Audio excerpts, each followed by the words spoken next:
অনুব্রত মণ্ডল বলল কি, আর পুলিশ আপনি খাকি পোশাক পরে করলেন কি? বাসন্তী থানার আইসিকেও বলছি, এই কথাটা আমরা বারবার বলছি, এই বাংলায় আমার মায়েদের, আমার বোনেদের ইজ্জত লুণ্ঠন করছে তৃণমূল কংগ্রেস। আর অনুব্রত মণ্ডল বোলপুর থানার আইসিকে বলছে তার মাকে, তার বোনকে, তার বউকে ইঙ্গিত করছে। আমি বলছি 2026-এ আইএসএফ বাসন্তী সামলে দেবে। আইসিকে বলছে আপনি খাকি পোশাক পরে বাড়ি যান, বাড়ি গিয়ে আপনার বউ, আপনার মাকে রক্ষা করুন, কারণ তৃণমূল কংগ্রেস আরো হিংস্র হবে। কারণ মমতা বন্দ্যোপাধ্যায় জেনে গেছে প্রশান্ত কিশোর দিয়ে আর ব্যালট বাক্স লুট করা যাবে না। টেনশনের কোনো কারণ নেই, মাথা ঠান্ডা রাখতে হবে। 2026-এর জন্য মাথা ঠিক রাখতে হবে, বাসন্তীর পরিবর্তন করতে হবে। 2021-এ রাস্তায় কান ধরে উঠবোসের কথা ভুলে যায়নি, পুলিশ আমাদের কি অত্যাচার করেছে আমরা ভুলে যাইনি। ভাই এখানে ছোট জায়গা, যে যেখানে আছেন কেউ সরবেন না, কিন্তু পুলিশকে বলেছি আমরা শান্তিপূর্ণভাবে সভা করব। আর শান্তিপূর্ণভাবে সভা কাকে বলে এই বাসন্তী থানার আইসিকেও আমরা দেখাবো।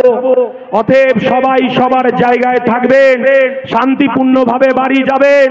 আমার দলের চেয়ারম্যান আসছে। আমরা বলতে চাইছি, আপনারা দেখেছেন সোশ্যাল মিডিয়ায় কত বড় ভয়ঙ্কর কথা অনুব্রত মণ্ডল বলছেন। বোলপুর থানার আইসিকে, তার মাকে, তার স্ত্রীকে খারাপ কথা বলছেন, যে কথা মঞ্চে দাঁড়িয়ে বলা যায় না। অনুব্রত মণ্ডল বেহাল তবিয়াতে বাড়িতে বসে আছে, পুলিশ তাকে গ্রেফতার করলো না। এখনো পর্যন্ত আমরা সবটা দেখছি, আমরাও বুঝছি, বাংলার মানুষ দেখছে, বাংলার মানুষ শুধু অপেক্ষায় আছে। শুধু ভোটের লাইনে যদি বাংলার মানুষ একবার দাঁড়াতে পারে, তৃণমূল চোখে সর্ষে ফুল দেখবে। আর তৃণমূলের যারা দালালি করছে পুলিশ অফিসাররা, তাদেরও সর্ষে ফুল দেখিয়ে ছাড়বো। শুধুমাত্র ভোটের লাইনে আমার মা বোনেদেরকে দাঁড়াতে দিন, এটুকু আমরা বুঝিয়ে দেব। আমরা বলতে চাইছি, যে কথাটা বলছিলাম যে তৃণমূল কংগ্রেস বিজেপিকে রক্ষার নাম করে আইএসএফ এর নামে কখনো বদনাম করে বেড়াচ্ছে পাড়ায় পাড়ায়, কখনো পাড়ায় গিয়ে বলছে তৃণমূলের, কখনো আইএসএফ কে বলছে। হিন্দু পাড়ায় গিয়ে কি বলছে জানেন? হিন্দু পাড়ায় বলছে মুসলমানের টুপি পরার দল, ভোট দেবেন না। আর মুসলমান পাড়ায় গিয়ে বলছে বিজেপির দালাল। আরে মানুষ বুঝে গেছে যে ওয়াকফ যখন আমার এতিমখানা, আমার মাদ্রাসা, আমার কবরস্থান, আমার ঈদগাহ যখন বিজেপি ওখানে হাত বাড়িয়েছে, আমরা বলতে চাইছি গণতান্ত্রিক পরিবেশ তৈরি করে এই বিল প্রত্যাহার করব।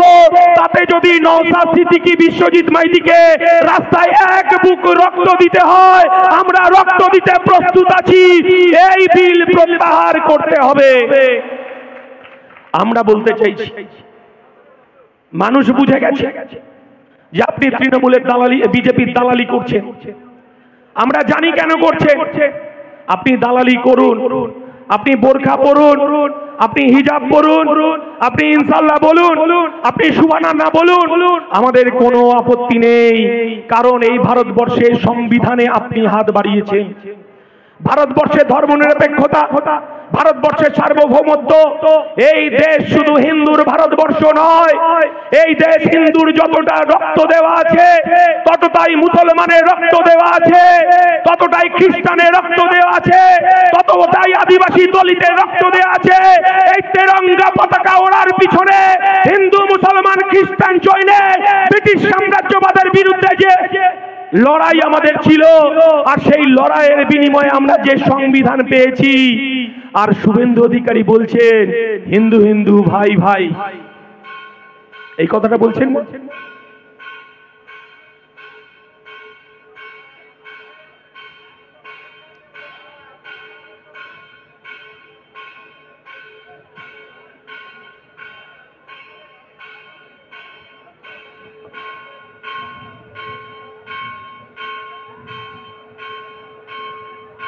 এই শিক্ষা আমাদেরকে দেয়। কি শিক্ষা দেয় আমাদের? যে আমার মুসলমান ভাইরা, মাথায় টুপি পরে নিরাপদে মসজিদে নামাজ পড়বে, আমার হিন্দু মায়েরা হিন্দু ভাইরা নিরাপদে ঘন্টা বাজিয়ে পুজো করবে, আমার মতুয়া ভাইরা আদিবাসী দলিত ভাইরা তারা টুসু পুজো করবে, করণ পুজো করবে, হরিচাঁদ গুরুচাঁদের পুজো করবে, আমার খ্রিস্টান ভাইরা তারা গির্জায় গিয়ে প্রার্থনা করবে। আমরা এই সম্প্রীতির ভারতবর্ষ দেখতে চাই। আমার আব্বাস সিদ্দিকী বলেছেন, নানা ভাষা নানা মত নানা পরিধান, বিবিধের মাঝে দেখো মিলন মহান। আমার চেয়ারম্যান আমরা বলছি, মোরা এক বৃন্তে দুইটি কুসুম, হিন্দু মুসলমান, মুসলিম তার নয়নমণি, হিন্দু তাহার প্রাণ। আমরা এই সম্প্রীতির বাংলা দেখতে চাই, আমরা এই ধর্মনিরপেক্ষ ভারতবর্ষ দেখতে চাই। আমরা যে কথাটা বলতে চাইছি, শুভেন্দু অধিকারী কপালে তিলক কেটে বড় হিন্দু সেজেছে না? কে এই শুভেন্দু অধিকারী? এই পশ্চিম বাংলায় গরিব খেটে খাওয়া শ্রমজীবী মানুষের পঞ্চায়েতের লুটের টাকা, এই এখানকার বাঁধের লুটের টাকা, ত্রিপল চুরির টাকা কালীঘাটের ভাইপোর বাড়িতে অর্ধেক গেছে, আর মেদিনীপুরের শান্তিকুঞ্জে এই শুভেন্দু অধিকারীর বাড়িতে গেছে। এরা সমান ভাগে ভাগিদারিত্ব নিয়েছে। 2011 সালের পর থেকে শুভেন্দু অধিকারী মমতা বন্দ্যোপাধ্যায়ের ক্যাবিনেট মন্ত্রী ছিলেন। সারদা নারদা আর এই জব কার্ডের টাকা, আবাস যোজনার টাকা, এই লুটের টাকা আপনি বড় হিন্দু সেজেছেন। শুভেন্দু অধিকারী শাহাবুদ্দিনের কথা বলে দেবো একবার এদেরকে। শাহাবুদ্দিনের বাড়িতে যখন তৃণমূল কংগ্রেস করছেন, শাহাবুদ্দিনেতে বগড়া ঈদে 3-4 বাটি গোশ না খেলে আপনার ঈদ কাটতো না, আর আপনি বড় হিন্দু হয়েছে। আপনি বলছেন হিন্দু হিন্দু ভাই ভাই। এ বাংলায় বিজেপির ঠাঁই নাই, এই বাংলায় তৃণমূলের ঠাঁই নাই, এই বাংলা সম্প্রীতির বাংলা। আমরা বলতে চাইছি, আব্বাস সিদ্দিকী বলেনি, নওশাদ সিদ্দিকী বলেনি, তৃণমূলে থেকে আপনি কটা ট্রলার করেছেন, কটা পেট্রোল পাম্প করেছেন, কটা বাস করেছেন। আপনি পেট্রোল পাম্পে প্রথমে লিখুন হিন্দু হিন্দু ভাই ভাই। আপনি বলুন পেট্রোলের দাম 106 টাকা, হিন্দুরা পেট্রোল আনতে গেলে আমি 50 টাকায় পেট্রোল দেব। আপনি গ্যাস গোডাউনে লিখুন যে হিন্দু হিন্দু ভাই ভাই, হিন্দু মায়েরা গেলে 500 টাকায় গ্যাসের ব্যবস্থা করব। আপনি পারবেন না, কেন আগুন জ্বালাচ্ছেন? 1992 সালে ফিরে যান। আমার এখানে আশরাফ চাচা আছেন, আমাদের এই জেলার নেতা। কোথায় গেল? নিচে আছেন চাচা। এখানে যারা আমার বাপজাটা কাকারা আছেন, চাচারা আছেন, আর যারা আমার ছোট ছোট ভাইরা আছেন, আপনারা অনেকে জানেন না যে 1992 সাল, আজকে যারা এখানে আছেন তাদের হয়তো অনেকের জন্ম হয়নি, একটু শুনে যেতে হবে। তখন 1992 সাল, আমরা তখন 3-4-এ পড়ি। 1992 সাল ভারতবর্ষে সারা রাজ্যে রাজ্যে আগুন জ্বলছে। বাবরি মসজিদ ভারতবর্ষের সংস্কৃতি, ভারতবর্ষের ঐতিহ্য, ভারতবর্ষের কৃষ্টি, ভারতবর্ষের সম্প্রীতিকে বিজেপি আরএসএস ধ্বংস করলো। বাবরি মসজিদ ভাঙা হলো। তখন আমরা দেখলাম উত্তরপ্রদেশ জ্বলছে, বিহার জ্বলছে, গুজরাট জ্বলছে, দিল্লি জ্বলছে, তামিলনাড়ু জ্বলছে, ঝাড়খণ্ড জ্বলছে, সারা দেশে আগুন জ্বলছে। আর এই পশ্চিম বাংলায় তখন এই কথাটা বলতেই হয়, এই রাজ্যের মুখ্যমন্ত্রী জ্যোতি বসু, আমরা তখন মা ভয়ে কাঁপছে, রেডিওর বার্তায় সাবধানতার কথা বলছে, সাবধানে বাচ্চাদের রাখার কথা বলছে। তখন আমার মা আমার বাবাকে ডাকিয়ে এনে বললেন যে সমস্ত লাইট বন্ধ করে দিন, বন্ধ করে দাও, আমার বাচ্চাদের সুরক্ষিত জায়গায় রাখতে হবে। আমার বাবা তখন আমার মাকে বলল যে আমি আসছি পাশের মসজিদ কমিটি, পাশের মুসলমান পাড়া থেকে ঘুরে আসছি। আমার বাবা তখন পাশের মুসলমান পাড়ায় গেলেন। মুসলমান পাড়ায় তখন আমার চাচা আমার চাচিদের সঙ্গে মিটিং করলেন, মসজিদ কমিটির সঙ্গে মিটিং করলেন। মিটিং করে বাবা রাত্রিবেলা ফিরে আসলেন। আমার মা উদ্বেগের সঙ্গে বললেন তুমি কি মিটিং করে আসলে? তখন আমার বাবা আমার মাকে আশ্বস্ত করলেন তোমাকে টেনশন করতে হবে না, সমস্ত লাইটে জ্বালিয়ে দাও, বাচ্চারা জেগে থাকবে, বাচ্চাদেরকে খাইয়ে দাও। আমরা সিদ্ধান্ত নিয়েছি ও পাড়ার মুসলমান আমার চাচা, মুসলমান চাচি, আমার কাকা কাকি, আমার বাবারা রাত জেগে মন্দির পাহারা দেবে, আমরা রাত জেগে মসজিদ পাহারা দেব।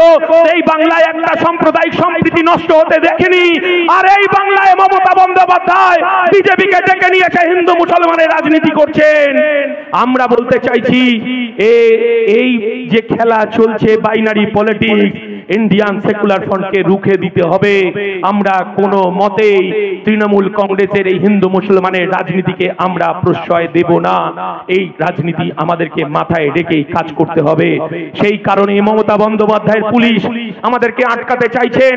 এই কালো মাথার ভিড়, ছোট ছোট বাচ্চাদের ভিড়, তারা যদি একবার তৃণমূল কংগ্রেসের এই হিন্দু মুসলমানের পলিটিক্সের বিরুদ্ধে একবার যদি রাস্তায় নেমে যায়, তৃণমূলের পরাজয় নিশ্চিত, বিজেপির পরাজয় নিশ্চিত। এটা তৃণমূল বিজেপি বুঝে গেছে, তাই তো হিন্দু মুসলমানের রাজনীতি শুরু করেছে। আমরা ভুলবো না, জব কার্ড ফেরত দিতে হবে গরিব মানুষের। তৃণমূল কংগ্রেস তার পঞ্চায়েতের আমরা কি দেখেছি, পঞ্চায়েতে আমরা দেখেছি তৃণমূল কংগ্রেসের 100 দিনের কাজের অধিকারকে লুট করেছে। গরিব খেটে খাওয়া শ্রমজীবী মানুষের প্রধানমন্ত্রী আবাস যোজনার টাকা লুট করেছে। আমরা ইন্ডিয়ান সেকুলার ফ্রন্ট বলতে চাইছি যে 100 দিনের কাজ আমাদের গরিব খেটে খাওয়া মানুষকে ফেরত দিতে হবে। কারণ আমরা 5 টাকার কলম দিয়ে এই হিসাব বুঝে নিতে চাই। মমতা বন্দ্যোপাধ্যায়ের কাছে আবেদন, চলুন আমরা একসাথে গিয়ে গরিব মানুষের 100 দিনের কাজের টাকা ফেরত দেব। কারণ আপনি যাবেন না এই 100 দিনের কাজের টাকা এই বাসন্তীর ঘাট ও ঘাটে ঘুরে এখানকার এমএলএর হাত দিয়ে কালীঘাটে পৌঁছেছে, এর হিসাব বাসন্তীর মানুষ নিতে চাইছে। আমরা বলতে চাইছি, আমরা কিছুদিন আগে বাসন্তীতে এসেছিলাম। বাসন্তীতে আমরা দেখলাম গরিব খেটে খাওয়া মানুষের তার আবাসগুলো দেখলাম, ঘরগুলোকে দেখলাম, কি কষ্ট হচ্ছিল। মালেকদাকে বলছিলাম, মালেকদা আমাদের সঙ্গে ছিল। আমরা বলতে চাইছি আমাদের কর্মীদের সেই তালিকা তৈরি করতে হবে, সেই তালিকা তৈরি করতে হবে। বাঘের বাচ্চা ঢুকছে, জোরে হাততালি হোক, জোরে স্লোগান হোক। ইনকলাব জিন্দাবাদ, আইএসএফ জিন্দাবাদ, বিজন আজাদ সিদ্দিকী জিন্দাবাদ, ইনকলাব।